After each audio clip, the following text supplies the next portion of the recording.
આવેલ છે। FRCA એટલે શું, હવે તમને ખ્યાલ આવી જવો જોઈએ, ફોરેન કોન્ટ્રીબ્યુશન રેગ્યુલેશન એક્ટ। આના અંતર્ગત શું કરવામાં આવે, જેટલા પણ એનજીઓ જે છે, એનજીઓ એટલે કે નોન ગવર્મેન્ટલ ઓર્ગેનાઇઝેશન કે જે કોઈ પણ પ્રકારના નફા માટે કાર્ય ન કરતા હોય, શું નફા માટે કાર્ય ન કરતા હોય, તો આવા જે એનજીઓ જે છે એને જો વિદેશમાંથી ફંડ મેળવવું હોય, વિદેશમાંથી પૈસા મેળવવા હોય તો એને રજિસ્ટ્રેશન કરાવવું પડે। કોની પાસે? હોમ મિનિસ્ટ્રી, ગૃહ મંત્રાલય પાસે। કોની અંતર્ગત? તો FRCA અંતર્ગત રજિસ્ટ્રેશન કરાવવું પડે, ફોરેન કોન્ટ્રીબ્યુશન રેગ્યુલેશન એક્ટ। એવું પણ બની શકે કે જો ભારતની અંદર જેટલા પણ એનજીઓ હોય, બરાબર, એને વિદેશમાંથી ફંડિંગ આપવામાં આવે, બરાબર, તો ચાઇનાવાળા અને પાકિસ્તાનવાળા અલગ અલગ એનજીઓને ફંડિંગ આપે અને એવું કહે કે તમે ભારત વિરુદ્ધ નારા લગાવો, ભારતની અંદર અમુક પ્રકારની એક્ટિવિટી જે છે એને ઉત્સાહિત કરો અથવા આતંકવાદી પ્રવૃત્તિઓને એ બધાને પ્રોત્સાહન આપો। એટલે આવું ન થાય, એટલે એવા કેસરી એવું ન થાય કે વિદેશમાંથી કોઈ પણ વિદેશના લોકો, દુશ્મન દેશો આપણા એનજીઓને ફંડિંગ ન કરે, એની માટે આ કાયદો બનાવવામાં આવેલો છે। કયો? FCRA, જે હોમ મંત્રાલય અંતર્ગત છે, હોમ મિનિસ્ટ્રી અંતર્ગત છે, ફોરેન કોન્ટ્રીબ્યુશન રેગ્યુલેશન એક્ટ।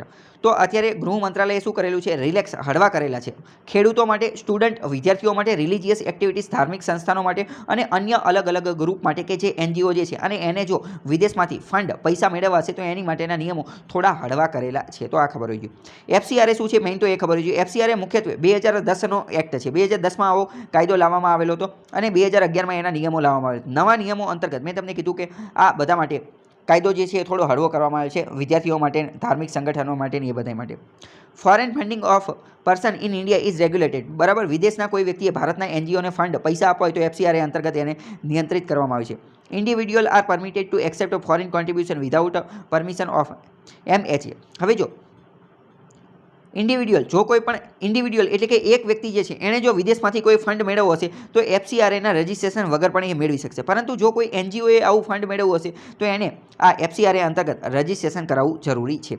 હવે જો એવું જરૂરી નથી કે, હવે માની લો કે કોઈ એક એનજીઓ જે છે એણે ખાલી એક જ વાર વિદેશમાંથી ફંડ મેળવવું છે, તો એવા કેસની અંદર શું કરવાનું? તો એવા કેસની અંદર એ હોમ મિનિસ્ટ્રી અંતર્ગત રજિસ્ટ્રેશન કરાયા વગર 25,000 જેટલા રૂપિયા જે છે, 25,000 જેટલા રૂપિયા એ વિદેશમાંથી ફંડ તરીકે મેળવી શકે છે, બરાબર। 25,000થી વધારે લેવો હોય તો અહીંયા રજિસ્ટ્રેશન કરાવવાનું। તો act insures the recipient of foreign contributors adhere stated purpose. અને જો અહીંયા એ પણ જણાવવાનું છે કે આ કોન્ટ્રીબ્યુશન જે યોગદાન આવેલું છે વિદેશમાંથી, એ એનજીઓએ હોમ મંત્રાલયને એવું પણ જણાવવાનું છે કે આ યોગદાનનો તમે ઉપયોગ ક્યાં કરશો, કયા હેતુ માટે એનો ઉપયોગ કરશો, તો એ બધી વસ્તુ આમાં આપેલી છે FCRAની અંદર। બીજી વાત કરીએ કે હવે જો આ મેં તમને કીધું કે અત્યારે આ નવા બિલ અંતર્ગત એમાં નવા નિયમો લાવવામાં આવેલા છે।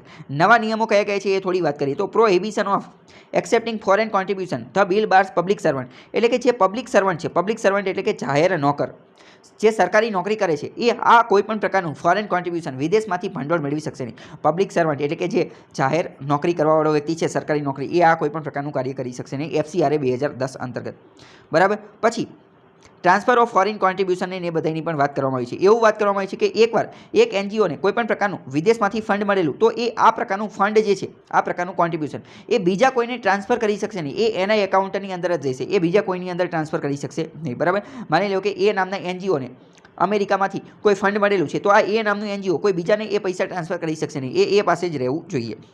ટ્રાન્સફર ઓફ ફોરેન કોન્ટ્રીબ્યુશન એ અહીંયા આપેલું છે।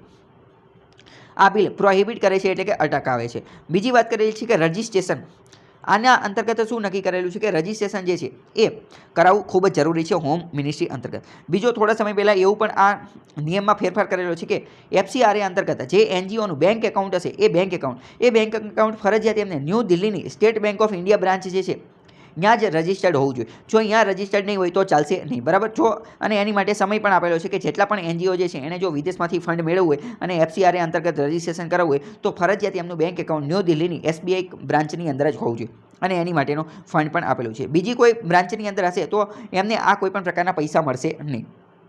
FCRA એકાઉન્ટની એની વાત કરેલી છે।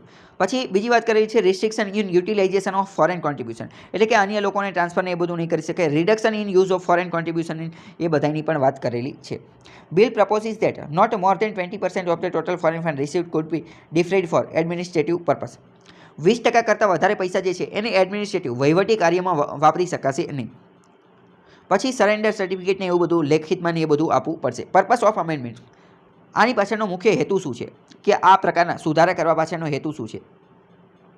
તો થોડા સમય પહેલાં ગૃહ મંત્રાલય દ્વારા 6 જેટલા એનજીઓ હતા કે જેનું આ એફસીઆરએ સ્ટેટસ જે છે એનું સર્ટિફિકેટ એનું લાઇસન્સ જે છે રદ કરવામાં આવેલું હતું. કારણ કે ગૃહ મંત્રાલયને એવું જાણવા મળેલું કે આ જે એનજીઓ જે છે એ ભારત વિરુદ્ધની પ્રક્રિયા કરે છે અને વિદેશમાંથી ફંડ મેળવી અને ભારત વિરુદ્ધની પ્રક્રિયા કરે છે, એટલે એનું લાઇસન્સ જે છે એ રદ કરી નાખેલું. ઇસ્યુ ઇન્વોલ્વ આની અંદર ઘણા બધા ઇસ્યુને એ બધું ઇન્વોલ્વ થયેલા છે. ઇન્ટરનેશનલ લો ને આ બધું પણ આની અંદર ઇન્વોલ્વ થયેલું છે. વાત કરીએ તો United Nations human right council જે છે એનું પણ રિઝોલ્યુશન આના રિલેટેડ વાત કરે છે. તો આ બધી વસ્તુ તમને ખબર હોવી જોઈએ.